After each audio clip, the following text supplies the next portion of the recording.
உலகத்தின் விஸ்வகுருவாக திகழும் நமது பாரத பிரதமர் திரு மோடி அவர்களையும், நமது முன்னாள் பாரதிய ஜனதா மாநில தலைவர் திரு அண்ணாமலை ஐபிஎஸ் அவர்களையும் இழிவுபடுத்தும் வண்ணம், மிரட்டல் விடுக்கும் வண்ணம் திருமாவளவன் கட்சியை சார்ந்த திரு விடுதலை சிறுத்தையின்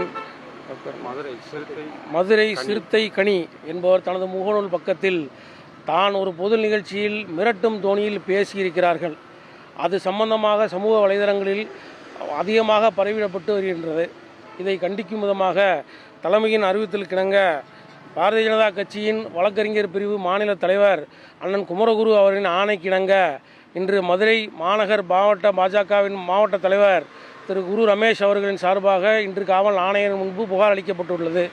இப்புகாரினை தகுந்த நடவடிக்கை மேற்கொள்ளப்படும் என்று ஆணையர் உறுதியளித்துள்ளார் என்ற தகவலை இதன் மூலம் தெரிவித்துக் கொள்கிறேன்.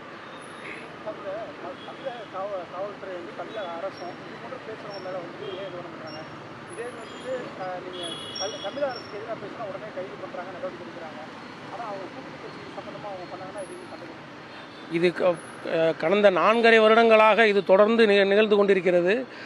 தன்னுடைய ஆளுங்கட்சியின் சார்பாகவோ ஆளுங்கட்சியின் கூட்டணி கட்சிகள் சார்பாகவோ யார் ஒருவர் எவ்வகையான ட்வீட்டை செய்தாலோ அல்லது முகநூல் பக்கத்தில் பதிவிட்டாலோ அது சம்பந்தப்பட்ட எவ்வித புகார் அளித்தாலோ அதை பற்றி நடவடிக்கை எடுப்பதில்ல. ஆனால் ஆளுங்கட்சிக்கு எதிர்விதமாக ஒரு சிறு ட்வீட்டோ அல்லது ஒரு மெசேஜோ செய்தாலோ விடியற்காலை கைது செய்யும் முறை நடைபெற்று வருகிறது. இது அத்தனைக்கும் 2026 ஆண்டு நடைபெறும் தேர்தலில் மக்கள் அதுக்கான சிறந்த பதில் அளிப்பார்கள் என்று தெரிவிக்கிறேன்.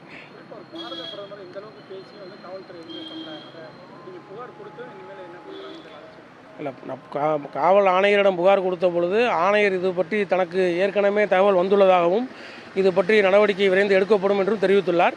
நாம் கொடுத்த புகார் சற்று முன் கொடுத்திருக்கிறோம்.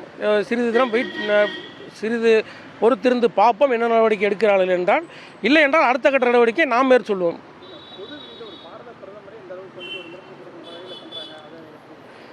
இது ஒரு விடுதலை சிறுத்தை கட்சி என்ன காரணத்தினாலோ இந்த பதற்றம் என்று தெரியவில்லை. ஒருவேள் அவருடைய வாக்கு வங்கி பிளவுபடுகிறது என்ற அச்சத்தினாலோ அல்லது வேறு என்ன காரணத்தினாலோ சில பிதற்றுகளை குறுகிய தினங்களாக விடுதலை சிறுத்தையின் கட்சி தலைவர் திரு அண்ணன் திருமாவளவன் அவர்கள் உரையாற்றி கொண்டிருக்கிறார். சமீப காலமாக அவர்களுடைய செயல்களும் நடவடிக்கைகளும் அவ்வண்ணமாகவே தெரிவிக்கின்றன. சமீப காலத்தில் இரு தினங்களுக்கு முன்பு மெட்ராஸ் உயர்நீதிமன்ற வளாகத்தில் ஒரு வழக்கறிஞர் தன்னுடைய 2 வீலரில் திரும்பும் பொழுது எதேர்ச்சியாக இடித்ததற்காக அவர் மீது கொலைவெறி தாக்குதல் நடத்தி அதை தொடர்ந்து பார் கவுன்சில் போய் தஞ்சம் புகுன்றம் என்றவரை உள்ளே புகுந்து தாக்கிய அளவிற்கு உள்ள கொடூரம் ஏன் என்று புரியவில்லை. இதற்கான நடவடிக்கை ஏன் என்றும் புரியவில்லை. திருமாவளவனுக்கோ விடுதலை சிறுத்தை கட்சிக்கோ ஏன் இந்த பதற்றம், ஏன் இந்த நடுக்கம் ஏற்படுகிறது என்று அது புரியவில்லை. அதற்கான தகுந்த முடிவினை 2026 தேர்தல் பிரதிபலிக்கும் என்றே மக்கள் அதுக்கு பாடம் புகட்டுவார்கள் என்றே நாம் எதிர்பார்க்கப்படுகிறோம்.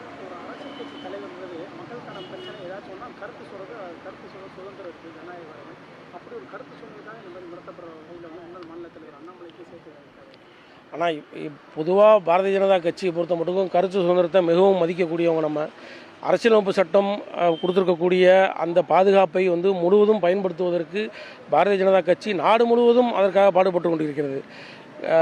அண்ணன் திருமாவளவன் மட்டுமல்ல, யார் ஒருவர் இத்தகைய தவறு செய்தாலும் அவர்கள் செய்யும் பொது செயலுக்கு விமர்சனத்துக்கு உட்பட்டவர்களாகும். அத்தகைய விமர்சனத்தை செய்யக்கூடாது என்பதற்காக அத்தகைய விமர்சனம் அவர்களுக்கு புண்படுத்துவது என்பது போல் நடந்து கொள்வது ஏற்கனவே பிளே ஸ்டோர் மற்றும் ஆப் ஸ்டோரில் இருந்து பாலிமர் செயலியை QR கோடு மூலம் பதிவிறக்கம் செய்யுங்கள். செய்திகளை உடனுக்குடன் பெறுங்கள்.